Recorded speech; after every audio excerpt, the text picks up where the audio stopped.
Hello बच्चों, let's read the question. First question says that find equivalent capacitance across A and B. आपको एक figure दे रखा है, आपको इक्विवेलेंट कैपेसिटेंस बताना है। पहला ऑप्शन है 28/3 माइक्रोफैराड, दूसरा है 15/2 माइक्रोफैराड, तीसरा है 15 माइक्रोफैराड, चौथा है नन। सो सबसे पहले आपको समझना होगा कि की कंसेप्ट क्या यूज हो रहा है इस केस में। सो की concept is equivalent capacitance. Equivalent capacitance, equivalent capacitance मतलब बच्चों सारे कैपेसिटर्स की जगह मैं सिंगल कैपेसिटर रख दूं जो सेम काम करे, उसे कहते हो आप इक्विवेलेंट कैपेसिटेंस सिस्टम की। अब यहाँ पर आपको पता होगा सीरीज कॉम्बिनेशन बच्चों इक्विवेलेंट कैपेसिटेंस का फॉर्मूला होता है 1/c equivalent equal to 1/c1 plus 1/c2 plus dot dot. ये होता है बच्चों आपका सीरीज में। और पैरेलल में क्या होता है, c equivalent equal to c1 plus c2। इसमें होता है आपका पैरेलल में होता है,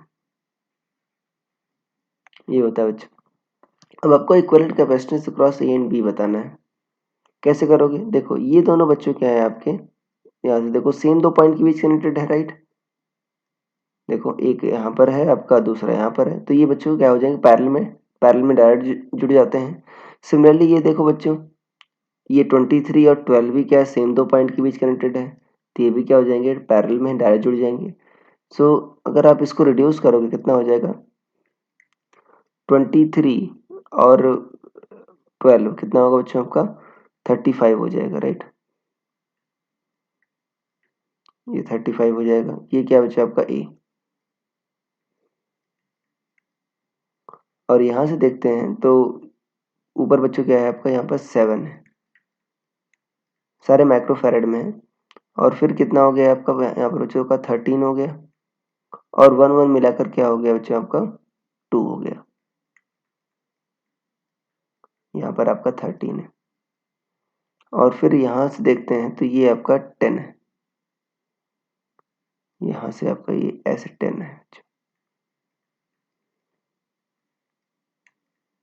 और यहाँ पर देखते हैं तो आपका बी हो गया। अब देखो बच्चों ये व्हीटस्टोन ब्रिज बन रहा है, क्यों, अगर मान लो ये पॉइंट आपका सी है, ये पॉइंट क्या है बच्चों आपका डी है, तो सी और डी ऐसे कर लो आप, ये आपका ए हो गया, ये क्या हो गया आपका बी हो गया, ये सी है, ये क्या है आपका डी है।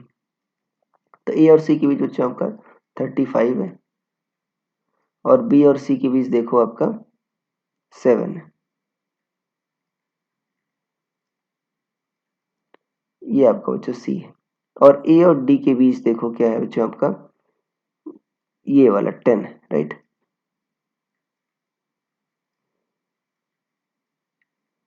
और बी और डी के बीच ये 2 है बच्चों, और सी और डी के बीच 13 है।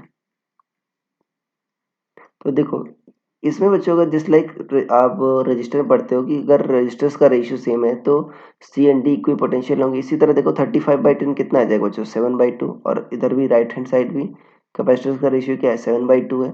मतलब ये ब्रिज बैलेंस है, तो सी और डी के बीच जो कैपेसिटर होगा उस पर कोई पोटेंशियल ड्रॉप नहीं होगा, तो उसको आप रिमूव कर दो। तभी सर्किट काफी सिंप्लीफाई हो गया।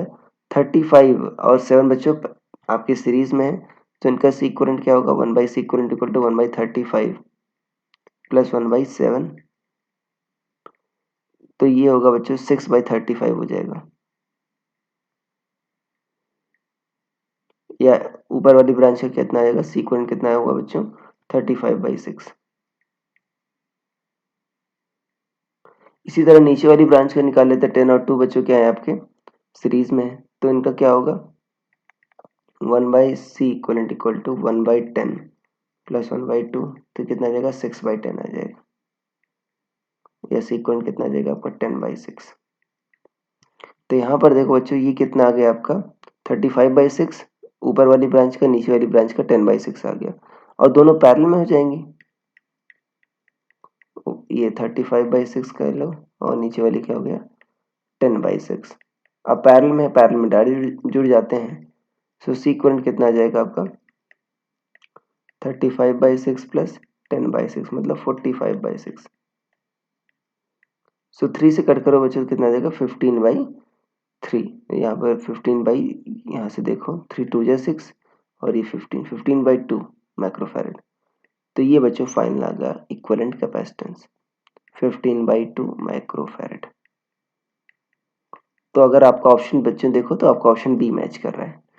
सो I hope you understood it well. Best of luck.